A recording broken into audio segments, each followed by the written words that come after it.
Salud y amor, bienaventuradas y bienaventurados, y que siga esa buena costumbre de encontrarnos acá, en Anábasis, Radio Cultural en vivo, siempre en vivo, como gesto de resistencia a la oquedad de la edición, los filtros, las posturitas, que hartan, agobian. Hoy venimos a hacer doble filo. Pero el filósofo que elegí traerte es tan importante, que se lo vamos a dedicar a él solo. Hoy vamos a hablar, y anota bien, de Zenón de Sitio. Zenón de Sitio, así, con C. ¿Lo tenés? Con C Sitio, no Zenón, ¿no? Ah, no lo tenés. Bueno, no es tu culpa, la fama de unos eclipsa a otros y eso pasa siempre. El presidente, por ejemplo, tiene un perro muerto y todos sabemos que cuando vivía se llamaba Conan. El perro del presidente anterior, ¿cómo se llamaba? ¿Te acordás? Dylan. Y el del anterior al anterior, Balcarce. Y el de la anterior al anterior, Simón. Y así, como si nada, cubrimos casi 17 años de perros que apoyaron sus cuatro patas, generalmente vivos, únicamente el último muerto, en el sillón presidencial. Sí. 17 en la lengua de los números es el número de la desgracia. Perros que todos, que más que menos, escuchamos nombrar. Pero si te digo por caso, ponele Juan Martín Maldacena. Juan Martín Maldacena. ¿Tenés idea? ¿No? Y bueno, yo hasta hace poco tampoco. Y te estoy hablando de un científico argentino de clase mundial, formado en la universidad pública, que está en el cielo de los cielos de la física teórica. ¿Sí? Un camino de Nobel tiene. Y no lo tenemos, y tenemos a los perros presidenciales. Bueno, pero al menos los perros ladran. Hay gente con millones de seguidores que ni eso. Ya sabes a quién me refiero, entre tantos, ¿no? Basta con Wanda, basta con que lo que, basta con Icardi, con Pampita, con la China. El tipo que transmitía la carrera el otro día dijo esto, de acá a la China. No, perdón, no quise decir esto, con la Pinto de acá a la China. No, basta. Ya están condicionando el lenguaje y las transmisiones deportivas. Hay gente que ni siquiera sabe ladrar y tiene millones de seguidores. Los algoritmos funcionan con la lógica recursiva que algunos llaman efectos de red.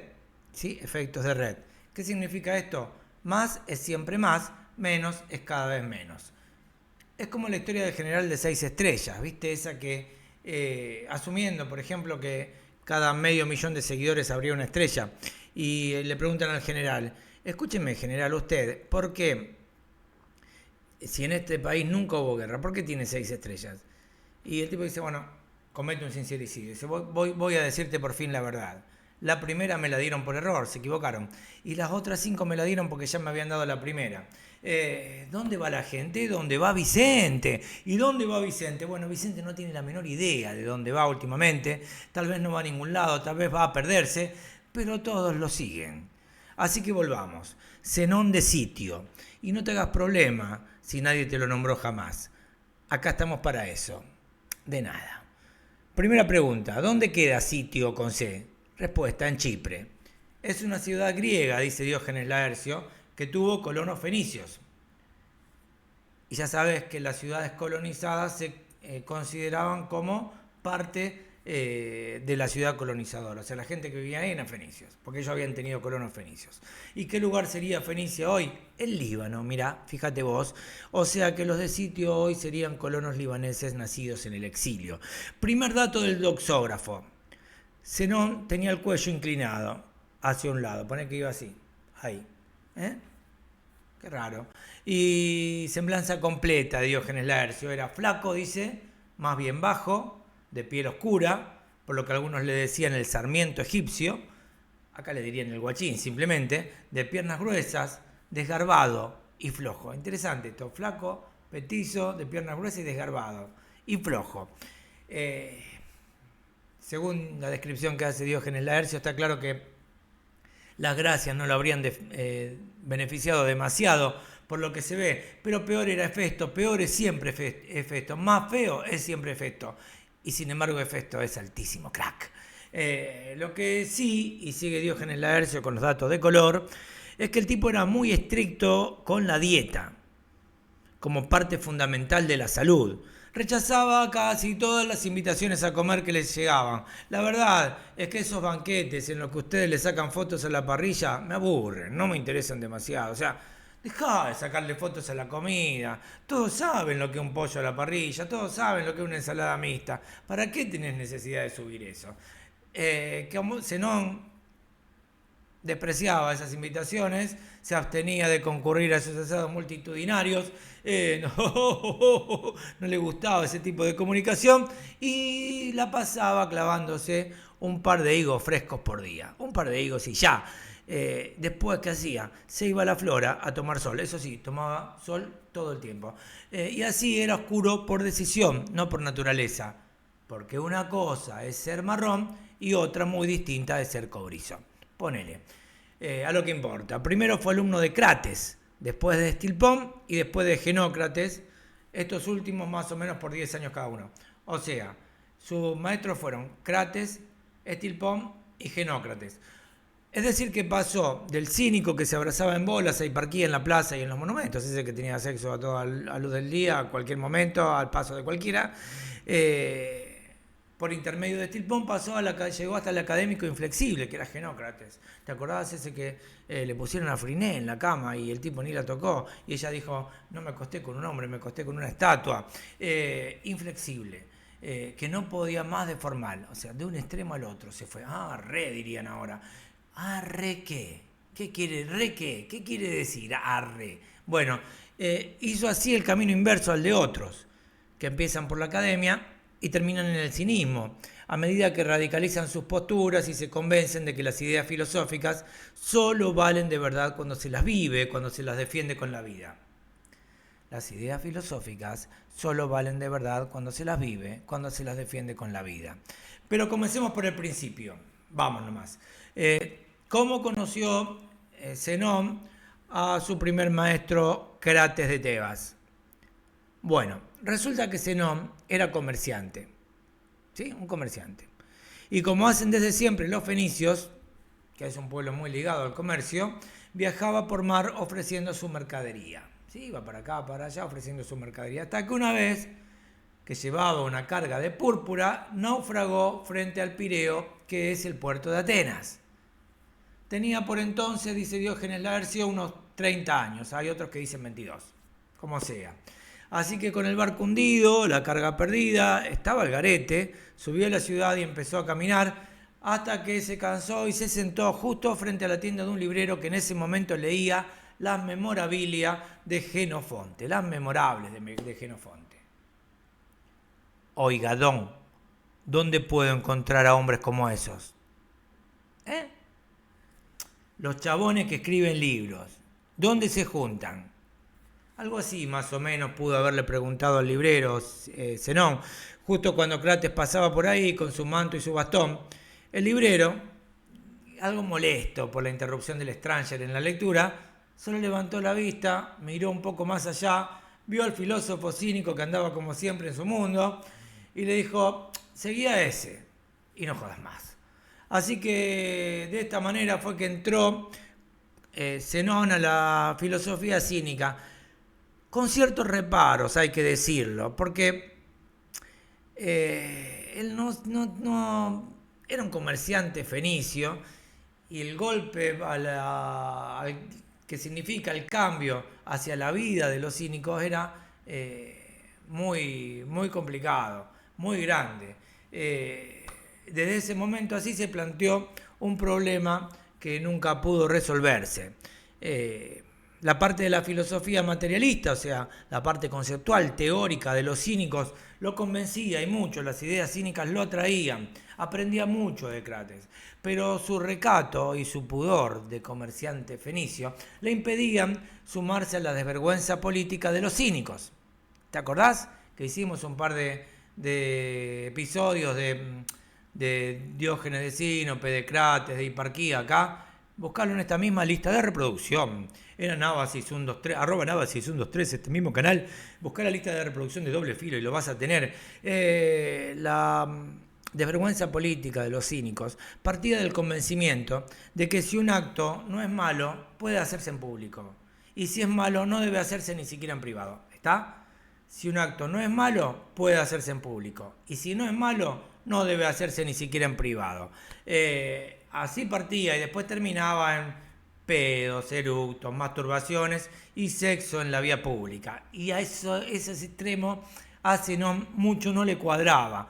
Y dicen que Crates una vez se cansó de esta reticencia, de estos reparos, y le dio una olla llena de sopa de lentejas con la indicación de que la transportara por el Cerámico, que era uno de los barrios más populosos de Atenas, ¿sí?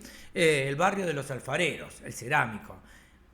Y lo fue siguiendo sin que él se diera cuenta para ver qué hacía.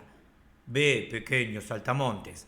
A él ir con la olla por ahí le daba vergüencita. Debía estar repitiéndose: no seguía este hombre para esto, yo quería saber cómo se escriben libros, y trataba de que no lo vieran mucho la gente que andaba por el Cerámico, ante lo cual Crates se le apareció de pronto, rompió la olla de un bastonazo y las lentejas, que se derramaron con la sopa, se le pegaron como ladillas en las piernas mientras subía corriendo.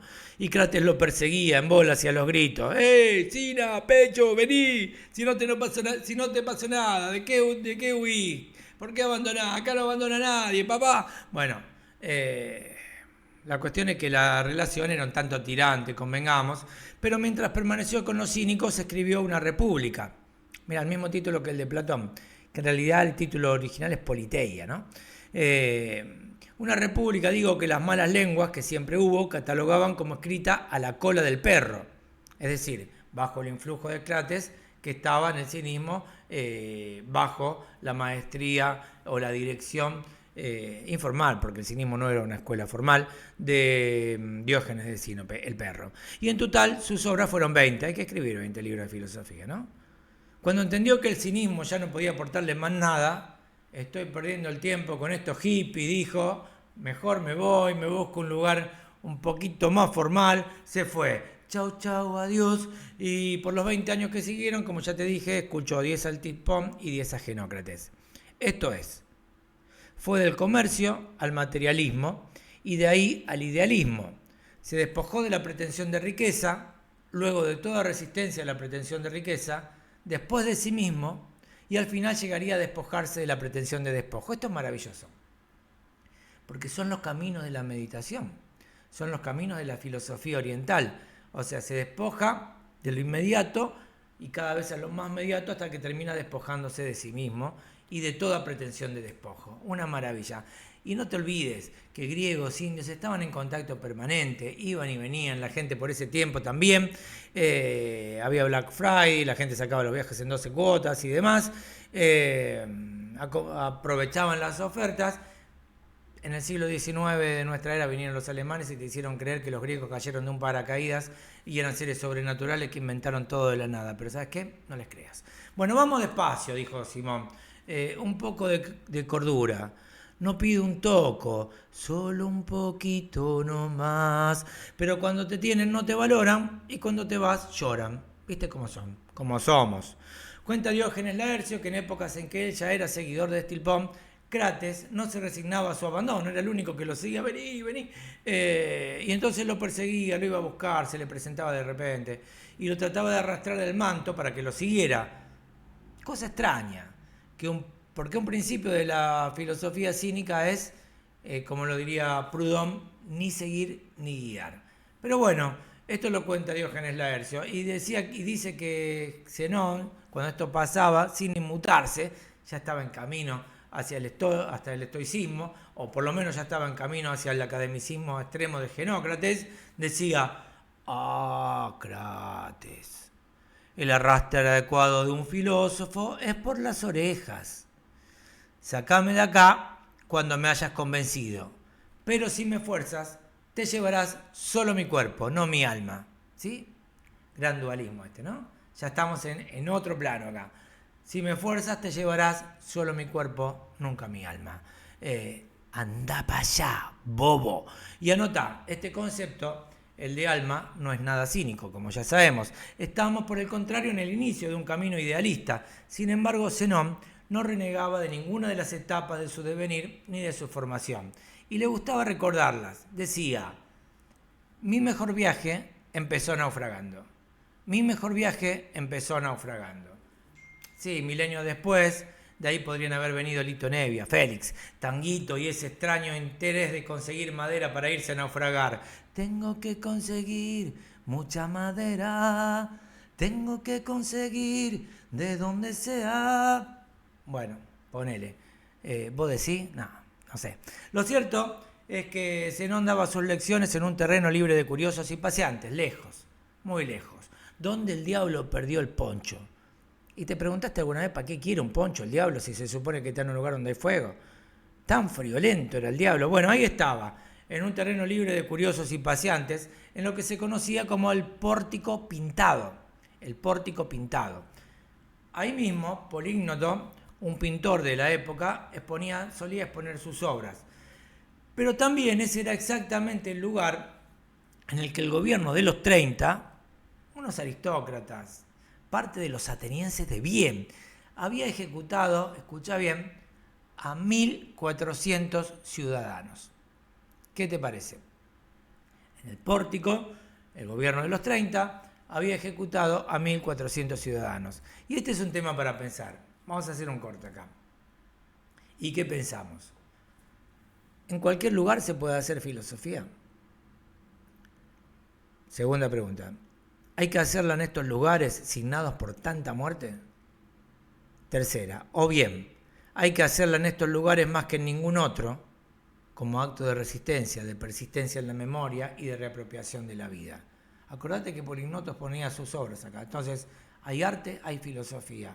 Ponele en la ESMA, o en la Calamitá acá en Rosario, o donde sea de estos espacios signados por tanta muerte y por tanta aberración y por tanta apropiación de la vida ajena. ¿Es necesario hacer filosofía ahí? ¿O es más necesario ahí que en cualquier otro lado? Bueno, te lo dejo para que lo pienses. Mientras seguimos, claro. Se copa, se llena de a poco. Estamos re locos. Hoy hay que ganar. La gente empezó a ir al pórtico para escucharlo a Zenón. Hasta que tuvieron que hacer unas banderas. Y se preguntaron, ¿qué nombre nos vamos a poner? Previsiblemente, y de manera no muy imaginativa, empezaron llamándose los zenónicos. Pero después la gente pasó a identificarlos con el nombre de estoicos. ¿Por qué? Porque así se hacían llamar unos poetas que antes, en un tiempo anterior, también se reunían a conversar en ese lugar, a compartir sus lecturas.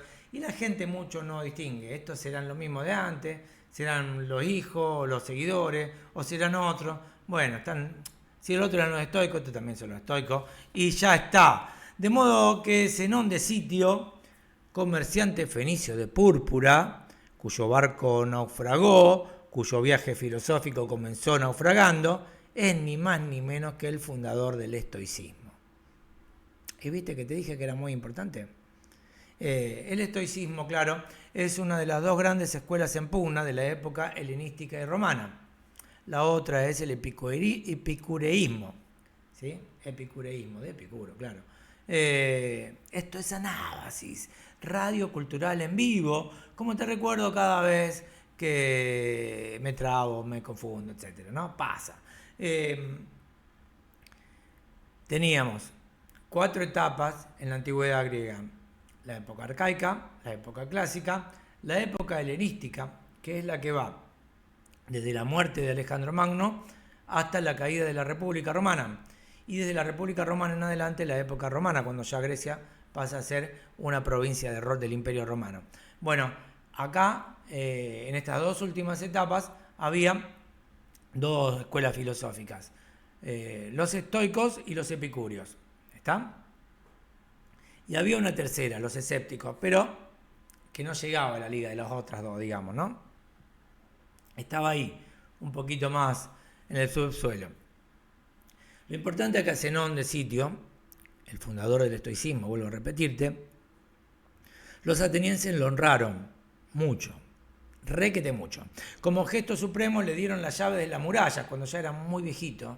Eso era importante, que te den la llave de la muralla de Atenas. Y después de su muerte lo premiaron con una corona de oro y una estatua de bronce, de la que estaban muy orgullosos, ¿sí? Una estatua de tamaño natural y una corona de oro. Al ver esto, los fenicios de Sitio también lo reconocieron.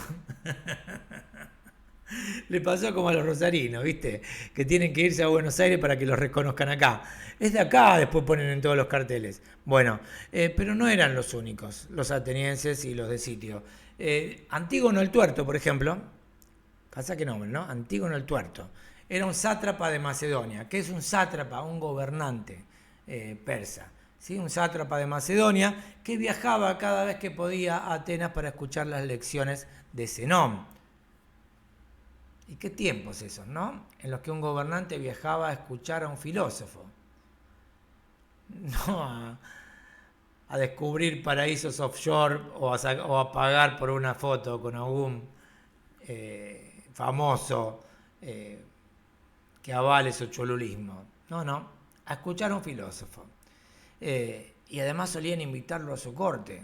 Decía, por ejemplo, Antígono el Tuerto, le escribió a Zenón de Sitio: yo considero que te aventajo en fortuna y fama, o sea, tengo más plata y soy más famoso que vos, pero en lo intelectual y en educación soy inferior a ti. O sea, bueno, tengo más plata, tengo poder, soy más famoso que vos, pero no estoy subido a ningún pony. Vení y enseñame un poco. Y le proponía que lo eduque no solo a él, sino a todo el pueblo macedonio. Pero él sistemáticamente rechazaba con muy buenos modales, claro, porque era un tipo muy correcto, la invitación. Aunque una vez envió en su lugar a Perseo y le escribió: estoy retenido por mi cuerpo débil a causa de la vejez. Dicen que tenía entonces ya como 80 años. Pero te envío a un compañero de estudios. Y fíjate vos, no decía un seguidor ni un discípulo, un compañero de estudios, que en sus cualidades espirituales no es inferior a mí y me aventaja en las del cuerpo. Y esta dualidad entre cualidades espirituales, álmicas, y las del cuerpo, ¿está? Este dualismo que no tiene nada que ver ya con el materialismo cínico, ¿está? Pero ¿quién era Perseo? Perseo era uno que vivía con él y que de tanto en tanto le metía a alguna muchacha en la casa. Y él invariablemente, pique de acá, se la corría o se la devolvía. Dicen las malas lenguas, que siempre están, no sé por qué malas lenguas, pero bueno, dicen las malas o buenas lenguas que siempre están, que Zenón prefería a los muchachos antes que a las chicas. No era el único en esa época, pero tampoco tanto. Y que una o dos veces compartió la cama con alguna piba muy gauchita para no pasar por misógino. Mirá las cosas que tenía que hacer. Hay que estar en los detalles. Como sea, esto no es la revista Bola, ni la 7 Días, ni la Radiolandia. Ah, si tenés en claro cuál es la Radiolandia te saqué el DNI. Pero a veces Diógenes Laercio lo parece. Cuenta que Zenón estaba muy enamorado, perdidamente enamorado, de Cremónides. Y que una vez el pibe se le sentó al lado y él se levantó y se fue. Entonces, Cleartes, uno que después fue director de la escuela de los estoicos, le preguntó: hey, maestro, ¿por qué se va? Estaba pensando que le estaba haciendo un desprecio al pibe. Y dice: porque de los buenos médicos he oído que el mejor remedio para las inflamaciones es la tranquilidad. Esa fue su respuesta. ¿Cómo lo podemos leer esto? Bueno, las tentaciones pueden evitarse, pero una vez que hemos caído en ellas, no hay gradación ni límites. Y esto ya es un primer apunte de filosofía estoica. Si vas hasta la médula. Y si no, quédate en casa, papá. Muy medido, Zenón, hablaba poco, no criticaba a nadie con fiereza y amonestaba a los que criticaban a otros delante suyo. Ya sabes que los estoicos dividen todo en dos grandes campos, ¿sí? Lo que depende de vos y lo que no depende de vos. De lo que no depende de vos no tenés que preocuparte. No podés incidir en eso. ¿Para qué te vas a preocupar? Y lo que depende de vos tenés que ocuparte. Entonces, si vas hasta la médula de lo que depende de vos. Y de lo que no depende de vos, quédate en casa. Zenón muy medido, hablaba poco, no criticaba a nadie, no le gustaba que hablaran mal de nadie delante de él. Y decía: lo bueno no está en lo mucho, sino lo mucho en lo bueno. Lo bueno no está en lo mucho, sino lo mucho en lo bueno. Pero esta es una cita de Caficio que él repetía. Por algo tenemos 2 orejas y una sola boca. Capiche. Y atento a los profesores con esta otra cita que sí es de Zenón. No hay que memorizar todas las frases y expresiones, sino tener la mente atenta a la intención de lo discurrido. No hay que memorizar todas las frases y expresiones, sino tener la mente atenta a la intención de lo discurrido. Hay que ver de dónde viene y por qué. Si no hay reflexión, no hay conocimiento. La repetición, la acumulación de datos sin reflexión no es conocimiento, no es saber. Y esto es tan importante en estos tiempos, ¿sí? Para no tragarte todo como un plato cocinado y condimentado al gusto del cocinero. Decía Zenón. O sea, para no aceptar todo acríticamente y tomar como dogma lo que te venden. Lo que menos conviene a los jóvenes es la vanidad, era otro de sus convencimientos, y precisamente porque la vanidad es lo que facilita esto. Puedo repetir como un loro y soy abanderado. El sistema educativo funciona así. Mi mamá me saca una foto en el acto, mi papá se lo cuenta a los compañeros de trabajo y muy orgullosos sacan un crédito para comprarme la Play 18 y el iPhone 34. Pero al final, ¿qué soy? Un ignorante con papeles, un burro más, masificado y con enjundia a la medida del sistema educativo. Alguna vez vamos a entender a Jorge Luis. Pierre Menard nunca escribió El Quijote y Funes el Memorioso es el único ser sobre este ancho mundo que jamás podría escribirlo. ¿Sí? Sin reflexión no hay saber. Otra cita de Zenón, mientras te dejo pensando eso de Jorge Luis.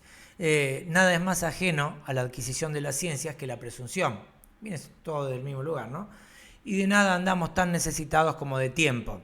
Tiempo es eso que no hay y más vale resbalar con los pies que con la lengua. ¿Por qué, Zenón, querido? Porque si te resbalás con los pies no te levantás, o sea, no te quedás tirado. Te levantás aunque sea maltrecho. Bueno, y si no te levantás más ni te enterás. Pero si resbalás con la lengua, no hay fondo y te vas enterando mientras vas cayendo. Sin embargo, malinterpretada, su sistemática falta de vanidad en un medio tan y tan ególatra como el de la filosofía, extrañamente ególatra, ¿no? Pero era un medio ególatra, misógino, etcétera, etcétera, europeizante y demás. En esta época no era europeizante, eso después vino en nuestra época a partir de la modernidad hasta acá, siglo XVII, XVIII. Bueno, su sistemática falta de vanidad le granjeó algunos enemigos. Pasa. Siendo ya un filósofo muy reconocido, él no tenía ningún problema en ir a escuchar a otros. O sea, la gente le cantaba, se copa, se llena de a poco, estamos re locos, escuchase no. Iban todos de a miles, con las banderas, los bombos, todo lo demás. Pero él, cuando no se juntaban, iba a escuchar a los otros. Y así fue que un día fue al jardín a escuchar a Diodoro, y este lo acusó de robarle ideas y revestirse después con ella, a la usanza fenicia, entre comillas, ¿no? A la usanza fenicia. ¿Qué quiere decir esto? Bueno, ya te conté, los fenicios eran comerciantes y los griegos los acusaban de ventajeros y por lo tanto de ladrones. Pero fueron ellos los que inventaron la escritura, Grix.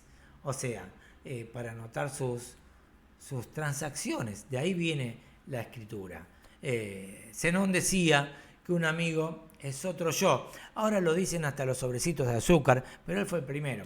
Y cuando Dionisio el Tránfuga, qué nombre, se vanaglorió de que únicamente a él no lo corregía, lo miró y, sin levantar la voz, le dijo, no te corrijo, porque no confío en vos. Mi abuela diría, no hay que gastar pólvora en chimangos, ni tirarle margaritas a los cerdos. Bueno, esto es una mala traducción de una cita de Jesús, de una cita bíblica, porque Jesús dice no hay que tirarle perlas a los cerdos, porque bueno, no hay que darle algo valioso a aquel que no lo puede apreciar. Los cerdos se van a comer la perla y se van a comer una piedra de la misma manera. En alguna traducción se confundió perla con margarita y así estamos. Todos repetimos como loros. Parece que Zenón fue el primero también en denominar katekon, lo adecuado al deber. Lo adecuado es el deber. Él consideraba superior al que es capaz de escuchar un buen consejo y ponerlo en práctica que al que se encierra y medita todo, ¿sí? Acá nos estamos saliendo un poco de la filosofía oriental porque no se trata solo de meditar y de encerrarse sobre sí mismo y llegar por el puro conocimiento, por la pura introspección al saber, elevarse desde la introspección. Hay que salir al sol, como diría Fito, y como decía Zenón, que iba y tomaba baños de sol, y toma baños de sol, bueno, y hay que practicar las cosas.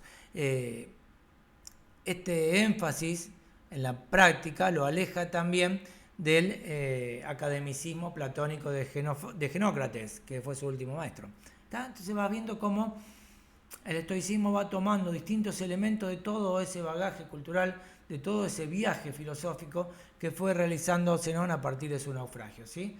Del cinismo, hasta el academicismo, etcétera, etcétera. Bueno,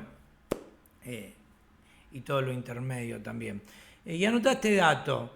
¿A qué edad murió Zenón? Murió a los 98 años, dice Diógenes Laercio, y llegó sano y sin enfermedad ninguna. No le hizo gasto al PAMI. Aunque Perseo cuenta que era más joven y que no llegó a los 30 a Atenas, sino a una edad más temprana. Y según Apolonio, este es el que dice que llegó a los 22. Y según Apolonio estuvo al frente de la escuela del Pórtico por 58 años. A ver, si llegó a los 30 años, 58, llegó a los 30 años y estudió al menos 20, o sea, 10 con Estilpón y 10 con Genócrates, más lo que pasó con Crates, ponle que haya sido poco, no nos están dando las cuentas, así tiene que haber llegado más joven. Para morir a los 98, tiene que haber empezado a enseñar en el Pórtico a los 40, ¿sí? Dirigió la escuela por 58 años, como sea, no importa. Lo que sí importa es que tuvo una muerte muy rara. Iba saliendo de la escuela, se tropezó como la farolera, cayó, golpeó en la tierra con la mano, ya era un hombre muy grande, y se rompió un dedo. ¿Cómo se rompió un dedo? Y dice Diógenes Laercio que mientras caía, recitaba un verso de Níobe. Ya voy. ¿Por qué me apremias así? Que es como la canción de los Cadillacs, ¿viste? Esa que dice, basta de llamarme así, ya voy a ir, voy a subir, cuando me toque a mí, mientras te canto esta canción. Bueno, pero mientras iba recitando ese verso, se ahogó. Los atenienses lo sepultaron en el cerámico y le honraron con los decretos que ya te conté. Y a sabio muerto, poema puesto. Vos ya sabés, la elegía comienza con el cadáver caliente todavía. Antípato de Sidón compuso sobre él este hermoso epigrama. Te leo. Aquí está Zenón, caro a Sitio, que en tiempos el Olimpo escaló, sin amontonar el pelión sobre el osa y sin esforzarse en los trabajos de Heracles. Hacia los astros encontró un camino, el de su propia templanza. Esto de sin amontonar el pelión sobre el osa es una referencia directa a los aloadas, de los que ya te hablé acá. Búscalo en lo mítico y lo trágico. Es otra lista de reproducción que podés consultar. Y sin esforzarse en los trabajos de Heracles, o sea, sin hacer esfuerzos físicos descomunales, simplemente con su templanza. Zenódoto el estoico, o sea, un seguidor suyo, escribió otro epigrama que decía así: fundaste la autosuficiencia, despreciando la vana riqueza. Zenón, venerable, decanoso entrecejo, encontraste una doctrina viril y con tu previsión fundaste arduamente una escuela, madre de intrépida libertad. Si Fenicia es tu patria, ¿qué reproche hay en ello? ¿No lo fue también la de Cadmo, a quien debe Grecia la tablilla escrita? Esto te decía, viste que los fenicios fueron los que inventaron la escritura, o más bien la acercaron a los griegos, ¿no? Una escritura que en ese momento no tenía división en palabras, ni signo de puntuación, ni vocales tampoco. Pero bueno, fue la primera tablilla escrita. Dice así, Zenódoto el estoico. Cadmo era aquel hermano de Europa que estaba buscando a la hermana, después se recibió un oráculo que tenía que fundar una ciudad donde que tenía que perseguir una vaca y fundar una ciudad donde la vaca se echara. La vaca se echó donde ahora está Tebas, donde después tuvo Tebas, y ahí mató un dragón que estaba cuidando un pozo de agua y fundó la ciudad de Tebas. Y después se casó con Armonía y le entregó el alfabeto como dote. Es maravillosa la historia de Cadmo y Armonía, que fue una de las últimas bodas a las que asistieron los dioses. Bueno, y los dioses cuando asistían a las bodas no tenían límites y terminaba todo en un descontrol. ¿Qué es lo contrario al estoicismo, el descontrol? Fíjate vos. Ateneo escribió otro epigrama para Zenón que dice: sabio de los principios estoicos, que los mejores preceptos fijasteis en las sagradas tablillas. La virtud es el único bien del alma, pues ella sola protege la conducta y las ciudades de los hombres. Ella sola, entre las hijas de la memoria, rechazó a la placentera sensación de la carne, fin grato a otros. Bueno, acá ya vamos teniendo toda una semblanza del personaje, pero además un bagaje mínimo de lo que será después o de lo que es la filosofía estoica. Estamos hablando de la virtud como único bien del alma, no caer en las tentaciones, rechazar la placentera sensación de la carne, a la que a otros les resulta un fin grato, y la virtud es la que permite la trascendencia de los hombres y la supervivencia de las ciudades.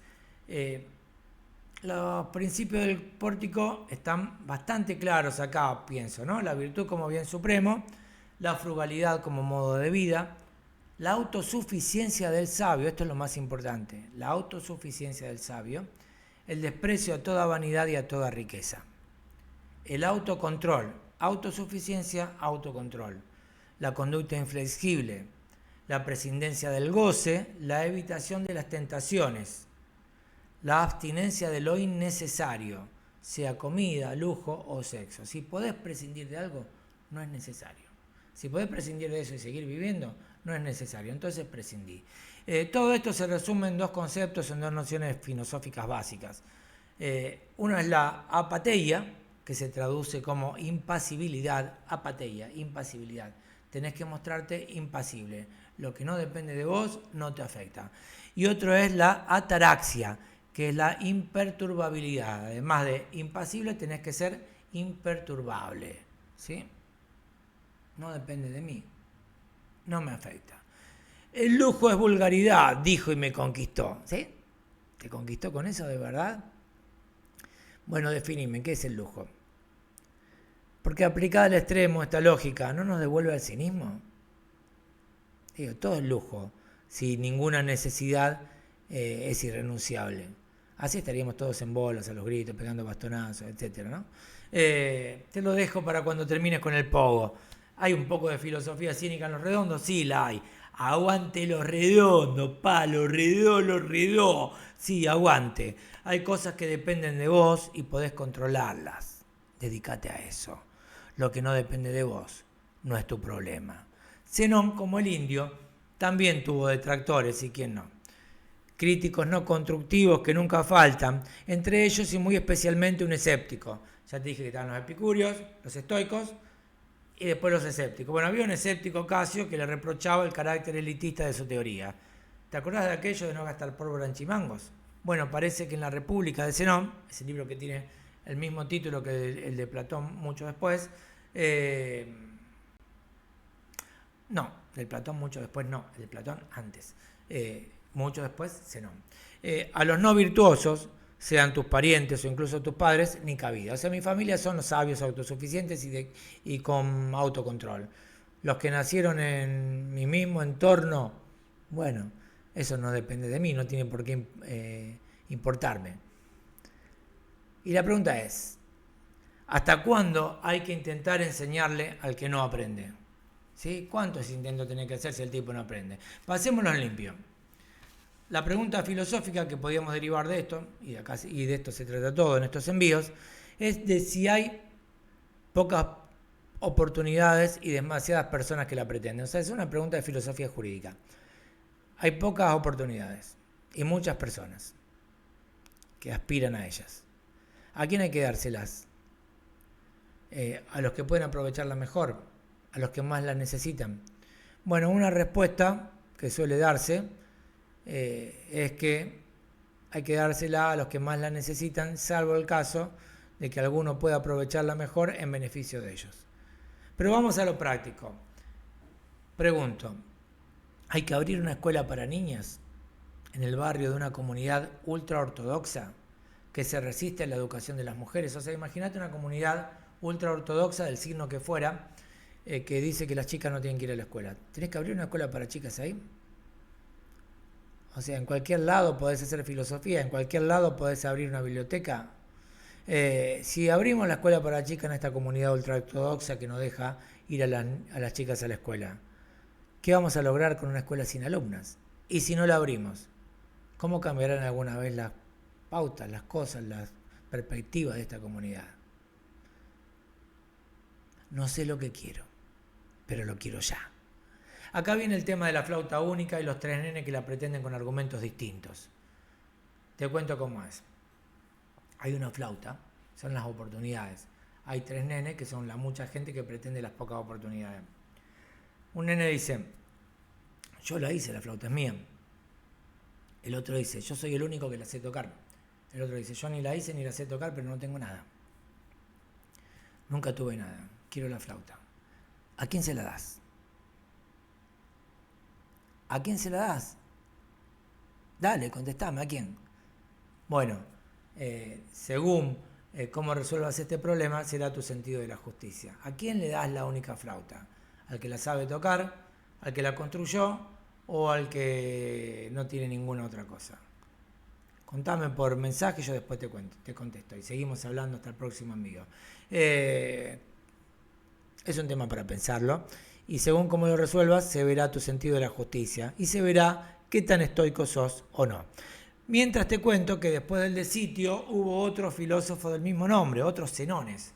Diógenes Laercio cuenta 8, de los que el más famoso fue Zenón de Elea, que es el autor de la tan conocida paradoja de la carrera entre Aquiles y la tortuga. Aquiles era el de pies ligeros, dice Heródoto, el más rápido de todos los hombres, un semidios, ¿sí? Un hijo de una diosa, Tetis, y de Peleo, un mortal. Y la tortuga es el más lento de los animales. Muy bien. Entonces, si la paradoja de Zenón es que si el tiempo es infinitamente divisible, eso se llama tiempo discreto, el tiempo divisible. Después tenés el tiempo continuo. El tiempo discreto es el tiempo de los relatos, el tiempo del pensamiento. El tiempo continuo es el tiempo de la vida, el tiempo de la acción. Entonces, en el tiempo del pensamiento, en el tiempo de los relatos, en el tiempo divisible, en el tiempo discreto, podés ir dividiendo cada vez más, en espacio cada vez más chico, lo que te va quedando, pero siempre podés ir dividiendo. Y entonces, en cada división a la que cada uno llega, Aquiles habrá alcanzado a la tortuga, pero la tortuga habrá hecho algo, un poquito, algo, lo mínimo. Y ese mínimo es siempre una ventaja, cada vez menor, pero tendencialmente nunca la tiende a cero, pero nunca llega a cero, la diferencia entre uno y otro. ¿Sí? Es como el cálculo infinitesimal, ¿sí? Lo que tiende a cero. Porque la tortuga hace algo, cada vez hace menos, porque el espacio de tiempo es cada vez menor. Entonces, ese tiempo espacializado se divide en espacios cada vez menores. Y algo hace la tortuga, aunque sea nada, casi nada, pero algo hace. Y ese algo que hace es siempre una ventaja. Cada vez menor la ventaja, pero nunca la alcanza Aquiles. ¿Sí? Esto es una paradoja de Zenón de Elea, pero es otra historia de la que no te vamos a hablar hoy, porque acá estamos hablando de Zenón de Sitio con C, y ahora, como corresponde al estoicismo, te voy a leer algo de Epícteto, que Epícteto es parte del segundo estoicismo, o estoicismo romano. ¿Sí? Ya no estamos entre los griegos, estamos entre los romanos, ya estamos después de Cristo, y vamos a leer algo de Epícteto. Vamos a sacarlo acá de la biblioteca, vamos a correr todo. Ok, acá tenemos, mirá.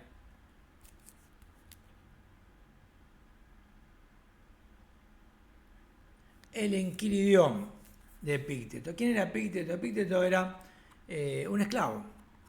Era un esclavo cuyo nombre no se conoce verdaderamente porque Epíctetos significa en realidad precisamente eso, esclavo o siervo.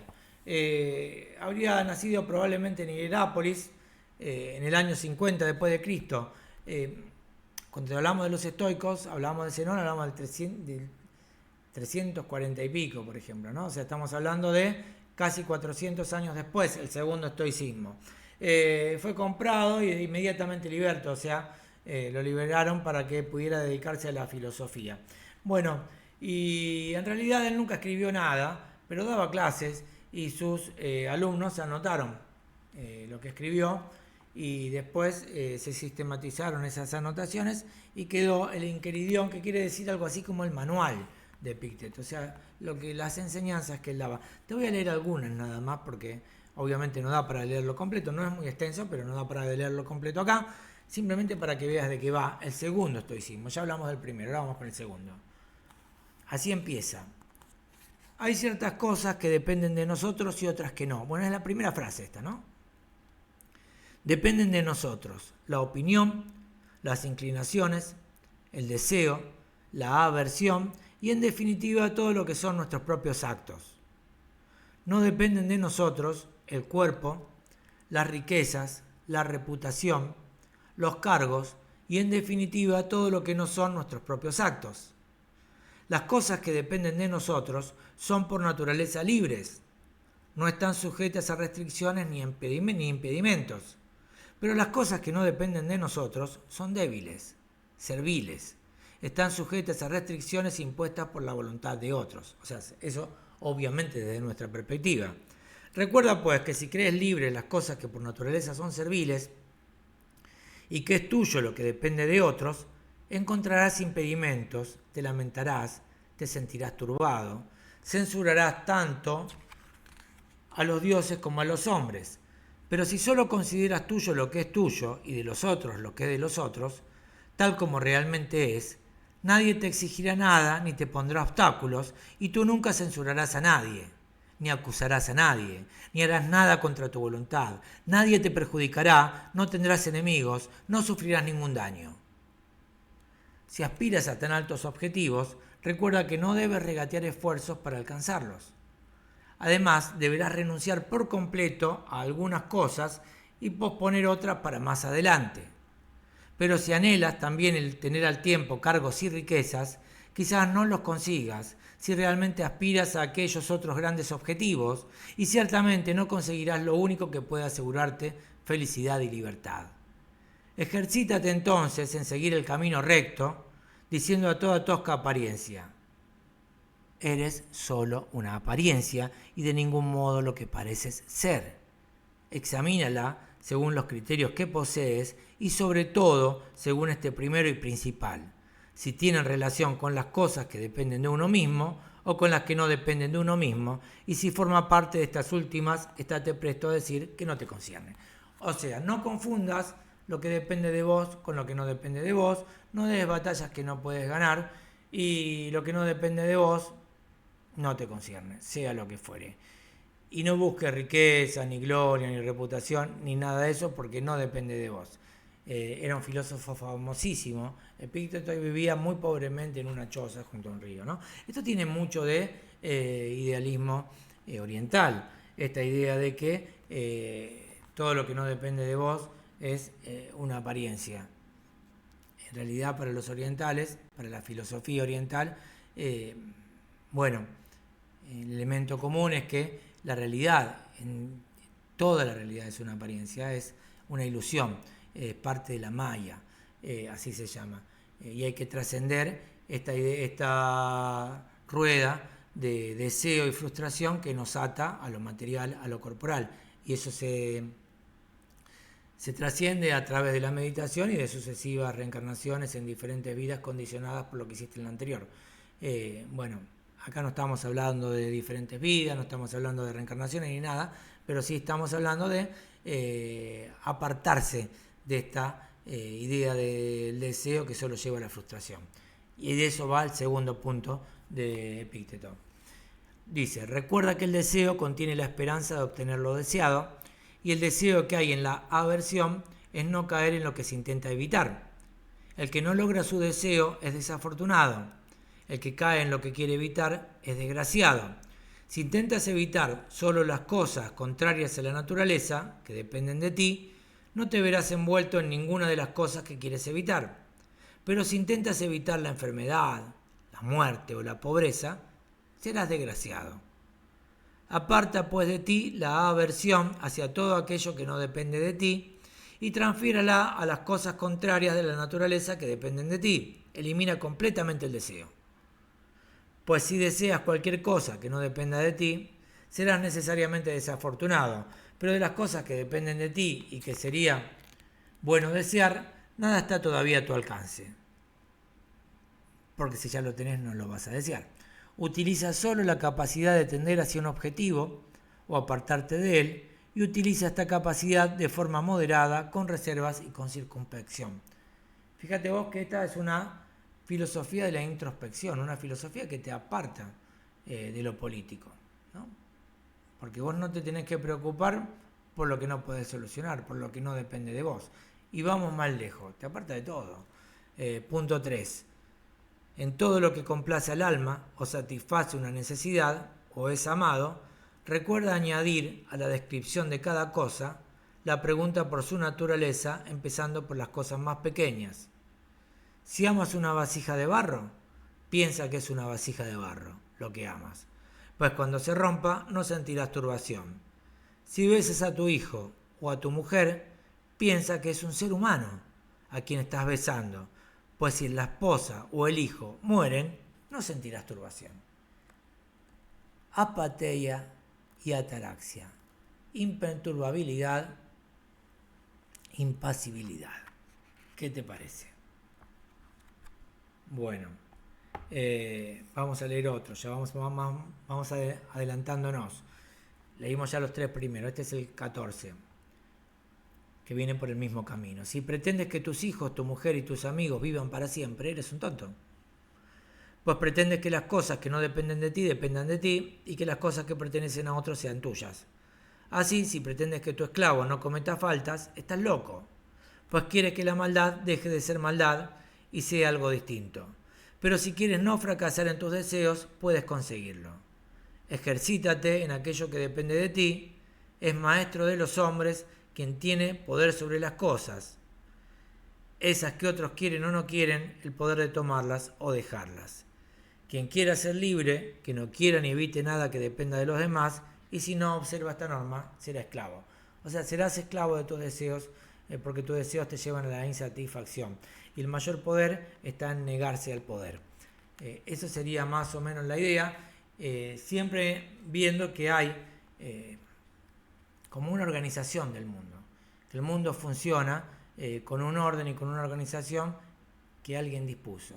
Hay una idea de Dios en la filosofía estoica, claramente, y vos no podés saber cuál es esa disposición. Lo que sí podés saber es qué podés cambiar y qué no, y focalizate en lo que podés cambiar. Y vamos a leer la última, no es la última, pero es la última que vamos a leer, así digámoslo así, que es la 28.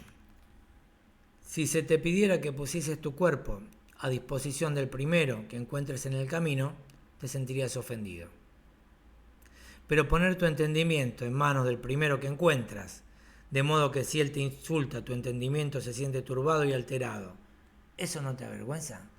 Entonces, esto lleva, obviamente, a un despliegue de la filosofía entre iguales, a una filosofía sectaria, no abierta, con esta idea de no tirarle margaritas a los cerdos, no gastar pólvora en chimangos. Hasta acá llegamos con el doble filo de hoy que dedicamos al estoicismo. A Zenón de Sitio, fundador del primer estoicismo, el estoicismo griego, y a Epicteto como clave en el estoicismo romano, de los siglos del siglo I después de Cristo, Epicteto, y de ahí en adelante, ¿no? 400 años entre uno y otro. Bueno, ahora espero tu mensaje, tu recomendación, tu like, tu comentario. Sabes que es útil, sabes que sirve y que mantener este espacio de Anabas y Radio Cultural en vivo lleva tiempo, placer y esfuerzo. Nunca hay que olvidar el placer, nunca hay que olvidar, más que el placer, el goce.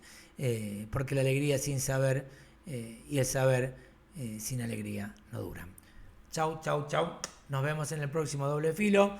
El jueves arrancamos con Juan Aguzzi, con el querido Juan para hacer lecturas cruzadas. Vamos a estar hablando de cine ahí. ¿Venís?